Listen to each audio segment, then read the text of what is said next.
Hello, everyone. Welcome to a Wall Street for Main Street podcast. My name is Mo Dawood, alongside Jason Barak. We're a co-founder of Wall Street for Main Street. And today's discussion, we're going to be talking about the ongoing currency war that's been going on for the last couple of years. And we're also going to talk about how the central banks are devaluing the dollar and how they want to try to pop up the U.S. dollar and devalue their own currency so they can prop up the export market in their own prospective country, and also talk about what's going on in Japan and their currency as well, and other topics as well. So, Jason, how you doing? I'm doing good, Mo. I think this is important for our listeners here because a lot of our listeners follow the Austrian School of Economics, and the Austrian School is really good at a lot of analysis. But the one thing the Austrians have is they keep calling for an immediate dollar collapse. And like what you just said in the summary there, is that the other countries need to prop up the way the world trade, the way the world economy is designed, the way world trade is today. They need to prop up the dollar to improve their exports. So yes, the dollar, I don't know, 5 years, 7 years, maybe 10 years, it may collapse, but the other currencies are going to collapse faster against the dollar because they are going to prop it up. So you brought up Japan, and Japan and the UK, England, are the leaders right now in the currency wars, in my opinion. I think Japan, what's the percentages, Mo? Japan has devalued massively the yen against the dollar and against the euro, right?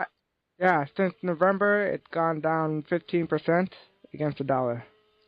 Yeah, and I think like 18 months ago, I think it was 70 yen for a dollar, and now it's like 95. It's around 95 yen for a dollar. So that's a big devaluation.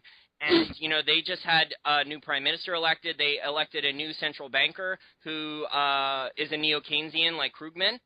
So he thinks that he can solve all of their problems.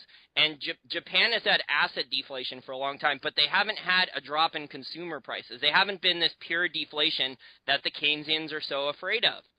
They've had, really bad stock market and a really bad real estate market. But now, the people are in place in terms of politicians and in terms of central bankers now in Japan who are not conservative, who are very neo-Keynesian and aggressive, and they think they can solve all of Japan's problems. They think they can get the stock market up. They think that they can get exports going again. And they think that they can devalue their debt by just devaluing the currency. So let's talk about the mechanisms then for how Japan does that, and this leads to why we don't think the dollar is going to collapse immediately. Okay, so one of the ways that the central bank can devalue their own currency is to print their own money. And Japan had promised to do so. And according to numerous articles I found online, that they promised to print $135 billion per month. And it's pretty much the same QE that the Federal Reserve rolled out, and it's QE to infinity, so they had no end date, so it's open-ended. Yeah, exactly, Mo, and they're nominal GDP targeting too. So they're going after nominal GDP increases. They're going after inflation rate increase. I think they're going after 2% inflation rate increases. If you are a holder of Japanese government bonds, you do not want to see that the Japanese central bank is targeting a 2% inflation rate. They're going to destroy the value of your principal. Yes, so they're introducing a 2% inflation target, and it's a 13 trillion yen per month stimulus program. And they're trying to do this because they're trying to drive up the GDP by increasing the export market, and then they have to, Mo, right? Because they've started running trade deficits, and that's something that Japan's economy is not designed to do. Yes, and over time, as inflation creeps in, the bond yield, if it's a free market, the bond yield in the Japanese bond market would rise. But I don't think that's going to happen. I think we're going to have what we have here, where the Japanese central bank will manipulate the bond market and try to keep the yield as low as possible, so the government can borrow at almost 0%. And let's talk about something else here. And you talked about how the Japanese central bank wants to print more yen. But the one thing most people don't understand, and I've talked with a lot of experts, on Twitter, other money managers and stuff, and they don't all understand this, is that for the Japanese central bankers to devalue their yen, they have to buy something else with the yen. They have to print up the money, and then they have to exchange it for something else. Okay, this is what most people think, that they can just devalue it just by printing up the money. But they have to go and buy something else. So, for example, what is happening right now, I think, is very clear with what Japan is doing. They've been going into the U.S. Treasury market. So to short their own currency, to short the yen, to devalue the yen, to print up more yen, they are buying up U.S. Treasuries to prop up the dollar. And that's why the dollar index is so high. Because, the dollar has been devaluing against the euro. The dollar's been very weak against the euro for quite a while, and the euro's been strong. And Jim Rickards called that, who's the master of the currency wars, and wrote the book, which our listeners should definitely buy and read to understand a lot of this, and they should look for Jim Rickards' interviews. But what our listeners don't understand is this is why the dollar index is strong. This is why the dollar index right now is at an intermediate high right now on a 5-year chart. It's around 80. It's just under 83, and there's a very strong double bottom in above 78 on the chart, which shows that there's a lot of support. And that's because Japan is in there propping up the dollar and propping up the U.S. Treasury market. And that would make sense because, the Federal Reserve rolled out 2 quantitative easy, 3 and 4, and yet the dollar has not dropped at all since they announced it back in the fall of 2012 and the winter of 2012. That would make sense that they would buy up the Treasury bonds in exchange for in order to trash the yen. And so far, it's working. Yeah, and that's also because the dollar has not collapsed. Because, the other countries that are pegged to the dollar through their exchange rates, they're absorbing the inflation. So when the Fed announces those balance sheet expansions, that's one of the reasons. Fighting a currency war is one of the reasons why the Fed does these QE programs. And the other main reasons are so that Congress can run an unlimited budget deficit and the Federal Reserve covers it. And then the politicians don't have to directly raise taxes. They don't have to go to the populace and say that, by the way, your taxes in the next 6 months are going up 20 or 30%. There would be an outrage, right? So instead what they do is they allow Congress to run unlimited budget deficits, and the Fed just prints more money, and that's one of the main purposes of QE. And the other one is to repair the bank balance sheets. So the banks are getting all this free money. They're getting out of. There's no way of knowing exactly how much money the banks are getting for each month and free. And now the European banks are even getting bailed out by the Fed. I think I read on Zero Hedge the Fed is sending a couple $100 million, over $200 billion. Excuse me, not million. I mean $200 billion per month now to European banks. So this is just getting ridiculous, though, Mo. It's just, Japan is devaluing now, but another country could take over in the currency wars. But when things blow up in Japan or they blow up in Britain, and Britain's, devalue, they're buying, I think, euros. They're trashing the pound, and they're buying up euros, so they're making the euro look really strong, too. And then they're devaluing the pound against the euro, and I think they're also buying dollars and devaluing the pound against the dollar. So there's just so many games going on right now through the politicians and the central bankers, and this is, an important cross-current for our listeners. In terms of the gold price, the gold in yen is at record highs. So, yes, the dollar has been strong, and that's probably one of the reasons why the gold price has corrected on top of manipulation of the paper price in lieu of real supply and demand fundamentals for physical. But, gold is making record highs in other currencies, though. I think that's important for our listeners to understand. Yes, and it's going to be interesting how the Federal Reserve reacts if the dollar continues to go up. Are they going to continue to print? Which is, they already rolled out 2 programs, and they're printing 80 billion 85. per month. Yeah, 85. 85 per month. So what else are they going to do to try to get the dollar to go back down? It's going to be interesting to see what they're going to do. What would stop exactly, Mo? And you know what? I think it's pretty obvious what the next modus operandi is going to be. It's I think they're going to try to go bigger. They're going to try to say that there's no real inflation here in the United States. They're going to believe a lot of their own bullshit statistics. Excuse my language to listeners. They're going to believe a lot of the BS from the BLS. And, they're going to say, look, the market's saying there's no inflation. we're going to announce a $130 billion per month QE program to fight this currency war and do it. Well, they're not going to – actually, the politicians, in Europe and stuff are saying, oh, there is no currency war, which is ridiculous because a lot of these politicians should almost all of them should not be believed at all. Yeah, it's funny how the mainstream media is starting to use that word currency war when we've been talking about it for the past couple of years now. So it's interesting to see that. But anyway, so yeah, it's going to be a major like a foot race in this currency war where who can print the most money. We got the Japanese central bank. They're going to print $135 billion per month, and you got the Federal Reserve only printing $85 billion per month. Are they going to increase it to $200 billion or 130 or 150? So it's going to be interesting to see what's happening down the road. Yeah, and this is going to – all these currency prices fluctuating is going to cause a lot of problems, Mo, for international corporations who do business in a lot of different countries.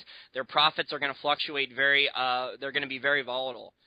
So this is something our listeners need to take into account here is – and also, from a financial history perspective – we're making these not we're, because I don't want to include myself with the politicians, but politicians are making a lot. They don't learn from history.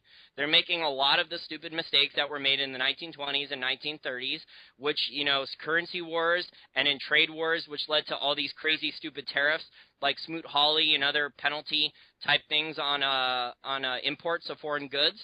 And destroyed the economies of exporting countries. Hopefully we don't resort to that, although you're seeing that basically with a boycott, of Japanese goods into China. So you're seeing a trade war now develop there. You're seeing currency wars. We haven't seen the resource wars yet, where in the 20s the U.S. cut off Japan, the Japanese empire from rubber and oil yet. Hopefully we don't get to that point because, once we get to that point, it's going to be the type of catalyst where we're going to get to a physical war. And I think Kyle Bass is one of those people that our listeners should really follow. He has a really good track record. He's been a little early trying to call the yen collapsing, but I think he's got all the fundamentals of it right. And he just did there was on Zero Hedge, there was a 40-minute presentation he laid out from last week. I think our listeners should definitely check that out. But what Kyle Bass said is that, the dollar will probably collapse, but it's going to be saved for last. And he thinks the yen is going to be the first one to go. The Japanese yen is going to be the first one to go because, Japan has been involved in this government intervention, central bank stupidity for going on 2 decades now, where they haven't allowed any free market forces. Their banks haven't written off any losses. Their banks are zombie banks. The banks are given printed up Japanese yen to monetize debt and buy Japanese government bonds. Their economy is stagnant. Their economy is basically in low levels of stagflation now. In terms of consumer prices and other things, there's not a lot of real growth in their corporations. Even though their asset prices have been in basically like free market forces and have declined so much. So I'm in the Kyle Bass camp. I don't know about you, but I think the yen is in the most trouble in the near term. The euro is tougher to say. We see I just see so many stupid things that go on in Europe too. But there are some things going for them where they mark their gold reserves to a market. And they don't trash their gold like what the Federal Reserve does and the U.S. government does here at the Treasury, where they value their gold on their balance sheet at only like $42 an ounce. Yeah, and it's also to note that what's going on in China as well, because they're pegged to the U.S. dollar, so whenever the Federal Reserve print, they have to print and buy as well. But also, they've been using some of the reserve to buy assets. Not currencies, but real assets like natural resources, oil, gold, and silver. So it's interesting to see that China, instead of only buying treasury bonds, they're also buying real assets and stockpiling the natural resources within their borders. Yeah, and, if we do have a deflationary type event and the central banks can't get anything going at the last minute, Ben Bernanke has taught that this is what happened in 1933 when FDR confiscated gold. He devalued the dollar against gold, and then he broke deflation in its back. And consumer prices took off within a month. They had stopped going down. So in a deflationary free market force type scenario, there's really nothing to stop since people want intervention and stuff like that. And, there's so many Keynesians all over the world who are in high positions of power in terms of giving advice to politicians and giving advice to the people that control a lot of the managed economies. And I think they would just start devaluing, printing up currency, and maybe even buying gold. You might even see that that's the nuclear option for central banks. And Ben Bernanke's talked about this a little bit in his 2002 helicopter speech. Most people are only familiar with, dropping money from a helicopter from the 2002 helicopter speech. They're not familiar with all the other details of the speech. It's the blueprint, ladies and gentlemen. Go and read the full 2002 helicopter speech from Ben Bernanke, where it talks about if he cannot stop free market forces and deflationary event where prices are falling rapidly, and then the purchasing power of the paper money is increasing rapidly, what he will do then is start printing money and start buying up like things like assets, like companies, stuff in industries, stocks, gold, things like that. He will just literally start trashing the currency any way he can. So I don't think we're going to see that anytime soon yet, because the central banks are having some success on relative devaluations of the currencies. But I just don't know. Things are no one knows what's going to happen in the future. But Japan to me looks like the real bet here. If our listeners want to do, there's currency ETFs out there. Our listeners can look this up. I don't think they're leveraged. They trade like stocks. And there's a currency ETFs that go short the Japanese yen and long the U.S. dollar. And I think that trade, which is at 95 yen per dollar, I think the yen's going to be devalued massively against the dollar and probably against the euro over the next few years. So let's talk about how investors can, how this will affect their portfolio and how they can take advantage of this global currency war. And one of the ways you mentioned is they could short the yen and go long on the dollar. They could either do that in the forex market, which is very risky, or they could do it using the ETF. One of the ETFs they have for shorting the yen is YCS. It's out there. It's right now trading at $60. So people could check that out. So what other way can people take advantage of the global currency war? Well, first of all, Mo, with currency trading, just want to clarify a point there. If people can trade in the currency markets without leverage, but when you go to a currency broker, they try to get you to use 10 times leverage or 20 times leverage or up to 40 times leverage. They're willing to give an inexperienced person 40 times leverage in the current Forex market. So I definitely think listeners should not be doing that. But if they want to, if there's ways with a minimal amount of leverage in the currency markets where they can short the yen. They could also go to a expert foreign currency mutual fund manager like Axel Merck, who has a low, I think he has a low expense fee currency mutual fund, and that's at the merckfunds.com. Axel Merck's really good with the currencies. That would be another option. And I think another way to do it is, I sound like a broken drum, and I've gotten a lot of criticism for this, but the valuations are so good on the commodities for the companies that produce gold, the companies that produce silver, and the companies that produce oil. You can go and buy earnings so freaking cheaply right now. It's just insane. And, the valuations for a lot of the regular stock market, especially the large cap stocks, the dividend stocks and stuff like that, some of these large cap dividend stocks, Mo, are trading at well above 20 times earnings, okay? With really no revenue growth.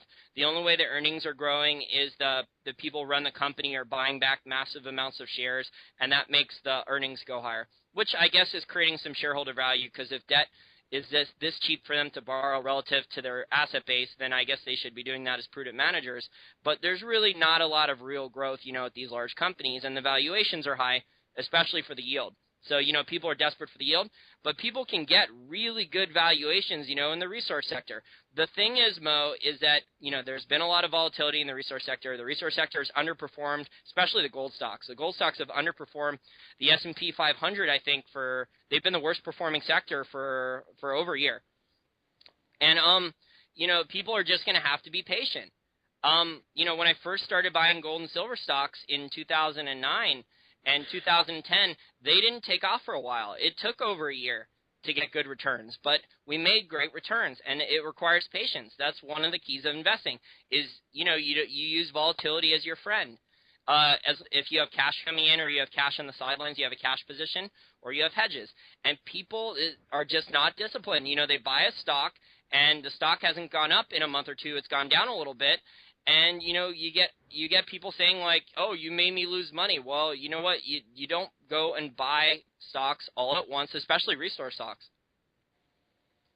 Yeah, definitely. You should always buy them one at a time, because you never know when a stock could dip, and you could buy it on a dip, which is always a great thing. And I like that, which has been happening a lot during this long consolidation over the past 2 years and a half, where the gold and silver prices would go up and then they would dip a lot, and all the silver and gold stocks are very undervalued, and I buy them more at a very cheap price. And a lot of to give people an idea of how undervalued the gold stocks are to their bullion price, they're 3 standard deviation away from the bullion price for gold. So that means the gold stock have a lot of cashing up to become fairly valued to today's gold prices. So today is a great time for people to get in if they want in the gold and silver stocks. And yeah, it's been a long, tough ride for the past 2.5 years, but we have that in every bull market. In every bull market, it doesn't go up every year. You got to have that 1 or 2 year period where it goes sideways and it consolidates, which is very healthy for the market. And because it takes out the weak hands, all the momentum traders will start going away, and then you start seeing the mainstream media start questioning if this bull market is over in gold and silver, which I'm seeing a lot. So as a contrarian, I think this gold and silver market has bottomed, and pretty soon it's going to go up, despite the ongoing currency war that's going on. Good point, Smo. And let me add to the standard deviation point that you just made. And this is a definition of a 3 standard deviation event. Okay, from Wikipedia. Nearly all, and then this is 99.73% of the values of a given stat of something that you're calculating lie within 3 standard deviations of the mean. Okay? So what this means for listeners then is that now we are past 3 standard deviations for gold stocks, and the probabilities of the statistics are saying that this is 99.73% that this cannot hold. You know what I'm saying? That there has to be a mean reversion, right? So, yeah. Yes. So the odds then would favor then accumulating gold stocks based on that, because now we are a statistical certainty then that things cannot last much longer beyond 3 standard deviations, because we're getting close to 100% outside of a value of the mean reversion. Yeah, if you look at history, the last time it was that 3 standard deviation, it reverted to the mean. So it went back up near the average. So if history is any indication, the 3 standard deviation would revert to its mean. Yes, Mo. And from a fundamental standpoint, for real supply-demand fundamentals of gold and silver, those are extremely bullish. Those actually improve for the supply-demand fundamentals for gold and silver. The sentiment levels, Mo, in my opinion, they're probably as bad or worse than they were in 2008. It depends which source you look at the sentiment levels, but they're extremely bad. Some places say they're worse than 2008. So for our listeners out there, we just wanted to give you guys an update on currency wars. Remember, one of the important things for currency wars is that when the central bankers in England, at the Central Bank of England or the Japanese Central Bank, for them to devalue their own currency and print up currency, they have to go and buy something. So Japan, for them to devalue the yen, they're going to have to go buy more Japanese government bonds, or they're going to have to go buy U.S. dollars, or they're going to have to go buy U.S. treasuries, or they're going to have to go buy euros, or something else. Maybe they'll even go buy Japanese stocks or Japanese ETFs or something. But they are going to trash the currency. So this is part of the currency wars, and hopefully now our listeners have a better understanding of how the currency wars are going to play a part in world trade and the world economy. Yeah, and our listeners should definitely keep an eye on what the central bank all over the world are going to do next, especially the Federal Reserve. If the dollar keeps going up, it's going to be interesting to see what their next move is. And so, Yeah, yeah, because on that's the pretty. Mo, because on the I'm looking at the dollar index chart now, a 5-year one with daily increments, and like I said, the dollar put in a really strong double bottom around just above 78, but it looks like it could be getting toppy around 83. So that could be the Federal Reserve then coming in and saying, the dollar index is too strong. We don't want the dollar index above 83 or 84 because I see a lot of overhead resistance on the long-term dollar index chart around 83 and 84. That all those times, Mo, could be the Federal Reserve and the Treasury both saying, the dollar's too strong. We have to come in and figure out a way to devalue it. Exactly, I agree with that. And if people want to find our other podcasts and articles, they can go to www.wallstreetformainstreet.com, or they can go to our YouTube channel. And also, we're on iTunes as well if you want to check out our podcast on there. So, Jason, before we sign off, is there anything else you want to add? Just that our listeners, if they have time, they should definitely go watch that Kyle Bass presentation that I talked about. That was on Zero Hedge about the yen. I think that's very important. And, our listeners just need to stay educated. There's plenty of resources out there from us on YouTube, other channels, great interviews, and there's lots of audiobooks to learn. So go buy Currency Wars, go read it. I think it's important. It'll explain a lot of what's really going on right now. And, educate yourself. The best investment people can make is not in a stock or a bond or anything else right now. It is in educating themselves and, making sure that they understand what's going on, because the future going forward is going to be very uncertain. There's going to be a lot of misinformation from the mainstream media. They're not going to necessarily say things that honestly, especially when you have politicians coming out, Mo, and saying that there is no currency wars, and the mainstream media is repeating that and agreeing with them, saying, okay, we believe you. So, people just need to become independent thinkers and learn to do their own research and fact check and continue to educate themselves. And I think they're going to do fine going forward, regardless of whether there's, inflation, deflation, stagflation, or anything like that. Excellent point there. Well, Jason, thank you for your time. And hopefully, listeners will check in next time we do our podcast.